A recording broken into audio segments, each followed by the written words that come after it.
هذا معروف في القفطان المغربي، هذا أدق التفاصيل كذلك باليد. الشباب ولا يفضل هذا اللبس على اللبس العادي الكوستيم يعني. احنا نخدموا لباس تقليدي المغربي فيه من ارقى الطرازات المغربيه اللي تخيط في المغرب.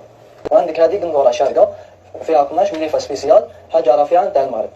حتى الجبادور متواجداتنا بالوان وموديلات مختلفه، حتى الرزه المروكيه عندنا هنايا في المحل بالوانها، هذه كامل خياطه تاع اليد ما فيهاش حتى ماكينه.